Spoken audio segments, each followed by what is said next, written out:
Hi, in my last video, I talked about the issue of being in control versus being in the zone.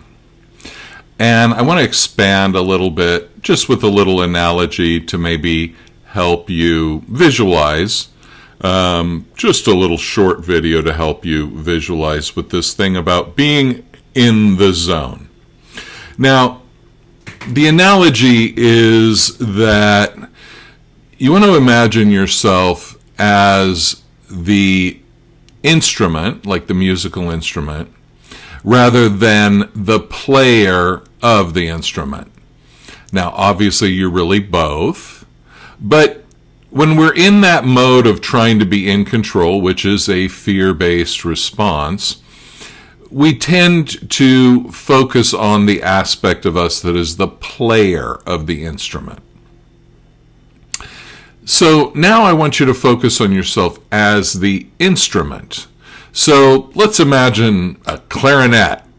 You can imagine any instrument, but I like to imagine a wind instrument because I think it just works better. Because the wind instrument, it's like the wind is coming through and expressing out of the instrument.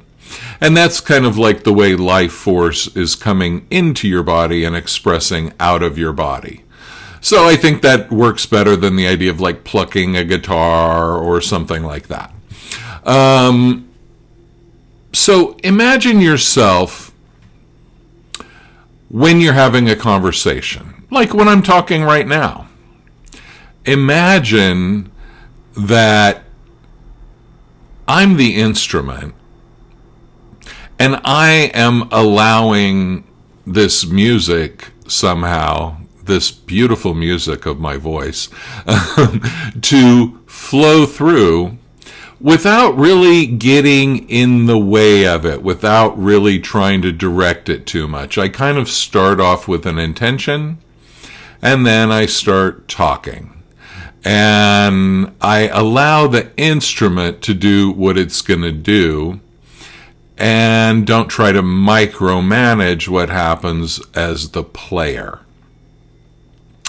So the easiest way to tune into this, like I said, is in a conversation. When you're talking to somebody, and if you imagine you're talking to somebody and you're really insecure, you're feeling insecure and you're afraid of how they are going to take your words, and you start tripping over your words because you have all this brain power going at the same time that you're talking, and it's kind of interfering with the talking.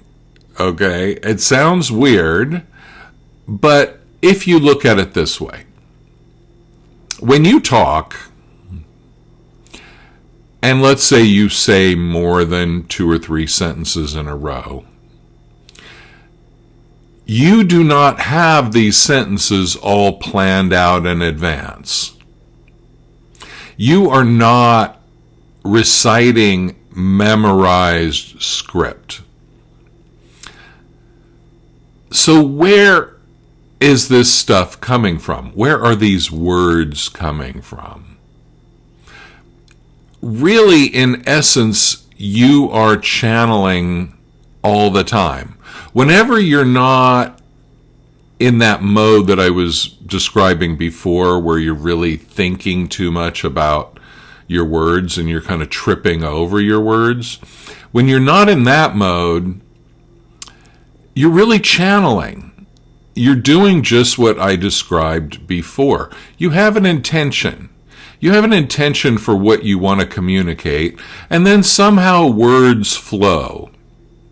But these words are not pre-assembled. It's not like they're on some conveyor belt where the final step is that they come out of your mouth.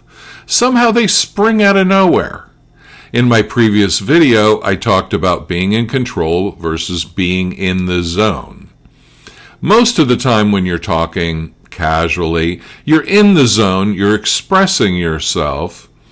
It's fine, it's beautiful, and you don't even think about it. And in a way, I could make the argument that you almost didn't even say what you said because it wasn't really that premeditated. You know how when you say something stupid and it just kind of came out of your mouth, you don't know what the hell, why you even said it?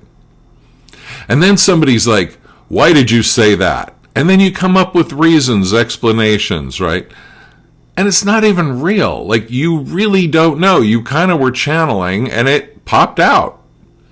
It might be some subconscious grievance that just came out. It might be something you've been thinking about that's on your mind and it just popped out. It got mixed into that stream of consciousness. But anyway, really, most of the time, when you're not nervous, when you're not on the spot, when you're talking, you are channeling. You are being the instrument, and the channeling is just coming through you, and the words are coming out of your mouth.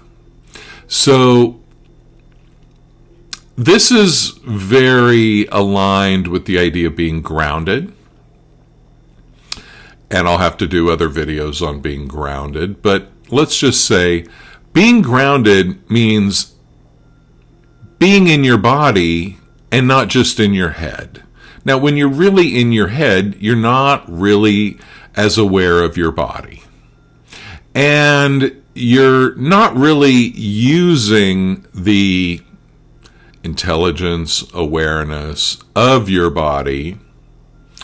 And I just imagine that old game that most of you only know as some weird retro thing, Pong, right? That thing where it was just like a ball going back and forth, boom, boom. But if you put the walls narrower, I don't even know if you could do that on Pong, whatever, but it would bounce back and forth faster, right? And if it's wider, it goes bing, bing, and the closer together it is, the faster it goes, right? Well, when your thought energy is just stuck in your head, it's bouncing around really fast. And it's kind of disconnected from reality. When you're grounded, you're still thinking, but it's kind of bouncing, bing, it's back and forth in your body. It's going all the way down to your toes and then back up to your head. So it's a slower, more natural, organic pace. So what we want to do, and when we're in that groundedness, in that non-overthinking mode, then what happens is that we're a little slower and more deliberate, and it's kind of this body wisdom becomes part of the communication because we're using the entire instrument. So grounding is a very important part of being the instrument. You need to feel the instrument that you are. That is your body. That includes also your emotions and your thoughts and your physical sensations and everything else. And the best way to quickly get grounded is just notice that you have feet. Most people go around most of their lives barely noticing they even have feet. They have to stub their toe or something like that even to remember that feet exist. And so it sounds really simple. It sounds like, well, what the hell's that going to do? Right? But when you just notice your feet, just feel that you have feet. When you put your attention on your feet, it draws energy away from your head, where usually we are sitting constricting all of our energy, and it brings it all the way down to the opposite end, which means it kind of brings it all through the whole body. So the quickest way to be grounded, feel your feet, feel them touching the ground, and notice that for a second, and that's it. right? Now do that 50 times a day, and you're going to notice something really cool in terms of being grounded. Okay. And you're going to actually embody the instrument that you are.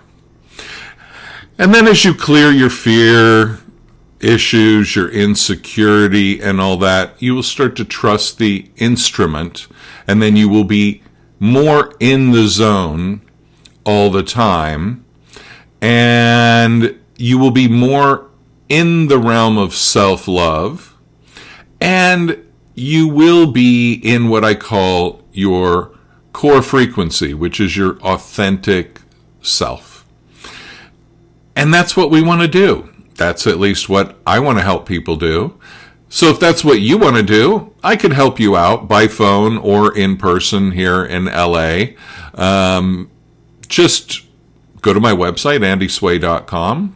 Check out all the magical offerings.